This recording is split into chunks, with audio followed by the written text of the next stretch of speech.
There's a reason that some people build an insane anime level V-taper with calisthenics, while most others struggle for years, and the latter used to be me. I was frustrated with how I saw myself in the mirror, wondering when that perfect Dorito look would show up, until I discovered these 5 calisthenics hacks that took me from 0 gains to building a V-taper over 3 times faster. And these same hacks have worked with thousands of my students, so let's get started with number 1, and that's to stop doing reps. Well, stop doing reps, but reps are the best way to build muscle. Listen, I'm not saying never do reps again, but I am saying that maybe not doing reps could get you that V-taper just a little bit faster. In fact, it's one of the best ways that you can grow your lats, which is the most important part of the V-taper. Here's how it works. Imagine doing a pull-up. Your muscles are under a lot of tension at the top because that's the maximum contraction. And of course, the lowest tension at the bottom when you're just in a dead hang. And that mechanical tension is the key to muscle growth. But what if instead of no tension, then high tension, we just had an exercise that put us in high tension the entire time? See, the key to building your lats with calisthenics isn't just to move your body up and down, but it's to put your lats under as much tension as possible for as long as possible. This is exactly the way that helped with my back gains the most. And to do that, we need to do more isometric holds. The number 1 isometric hold that everybody should be doing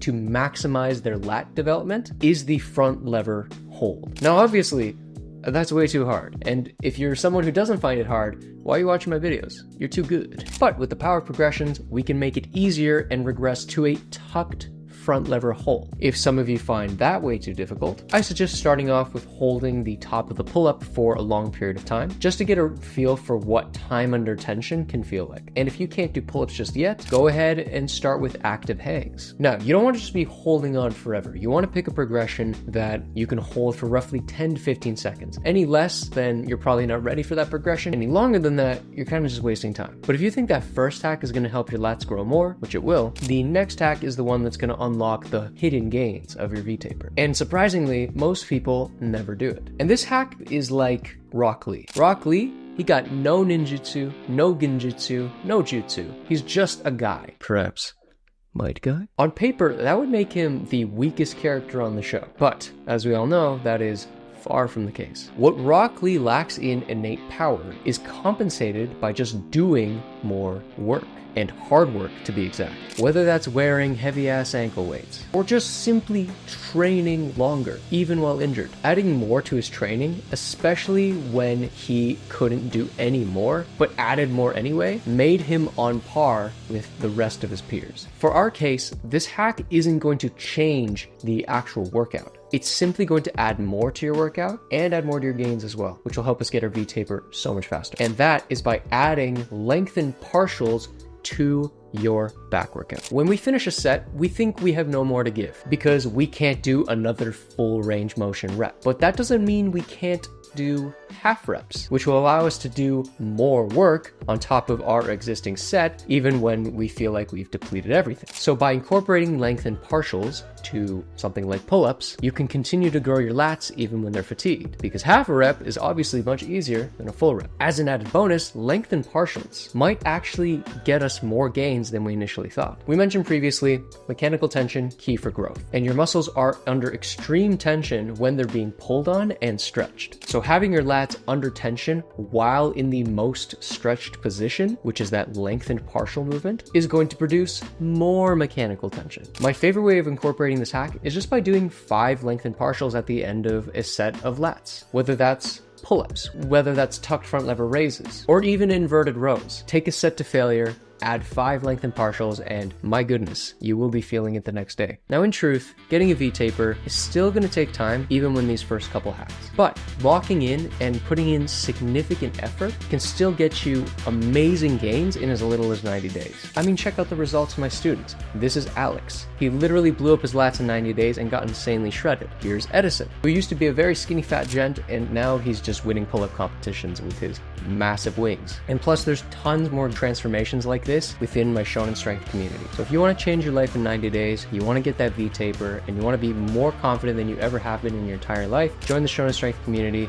link in the description to check it out. But the V-taper is more than just a set of lats. It's also a wide pair of shoulders, which is why this next hack is going to be designed to blow up your shoulders and get you that wide look that you're trying to achieve. Think about how All Might throws his smash. He doesn't just flick his wrist and call it a day, like, okay, goodbye, villain. Bye-bye. He winds all the way back using his whole arm, pulled behind him, full stretch, before unleashing that whole thing across a massive distance into the face of whoever dares to stand in front of his fist. That's exactly why it hits harder and it's more effective than anybody else's punch, and your shoulders function the exact same way. A standard pike push-up. Everybody and their mother knows that a pike push-up is what gets you good shoulders. But a standard pike push-up can only get you so far down, otherwise your face hits the floor. But if you add a deficit, which is elevating your hands and feet, it allows you to drop even lower than you could before. You're winding back further, so to speak, than you could, allowing you to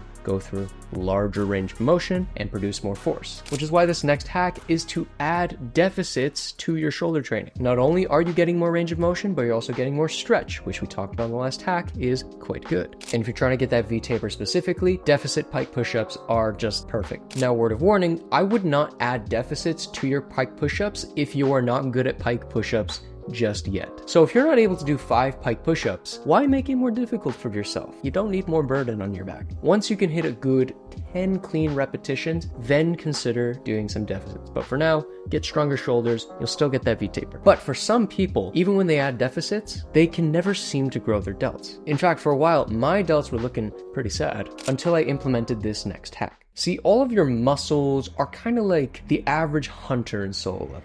After a hard day of fighting monsters and scary looking ant people, they need a couple days to go to the sauna, get a massage, relax at the spa, maybe even months of trauma therapy before they can get back into the field and start fighting again. But some drip woo, on the other hand, my. All he needs to do is press a button, get full recovery, and then boom, he can go back the next freaking hour. Your shoulders are basically Sung Jin Woo. What great news is that? They have a lot faster recovery than most of your other muscles. As a result, you can train them at higher volumes without getting too fatigued, which is why the 4th hack is to train your shoulders every single day. Forget about 100 push-ups. Let's do 100 pike push-ups. Let's freaking go.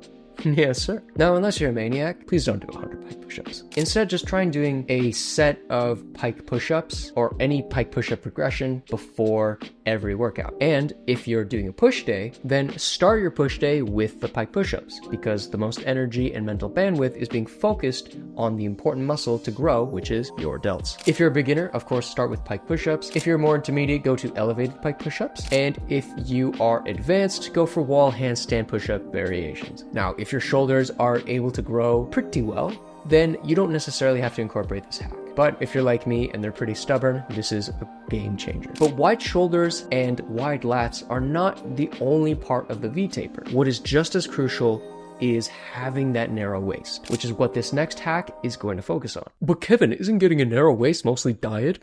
While that is true, there is actually a way you can narrow your waist more without having to lose a ton of weight first. See, everybody you see in the gym is trying to train abs to get that sexy waist. They think if they train their core, their waist is automatically gonna get that snatched look. And then boom, they have abs, and then boom, they can just take off their shirt in the middle of a Wendy's. I am not speaking from experience. But does that actually work? Yes, but not in the way you think. Most people are working on the top of their abs, the rectus abdominis, the six-pack part of the abs. While this is gonna get you those abs, it's not going to make your waist smaller. In fact, if you already got pudge on your nudge, what the frick? If you already got some fat layers here, it's just gonna push it out even more. And even some people who are shredded and with abs still have their guts sticking out because they're just training their abs wrong. Instead, you wanna be training the muscle that's underneath that one. Because it runs across the stomach rather than up and down, it functions as your body's natural corset. So the stronger and tighter it gets, the narrower your waist can get.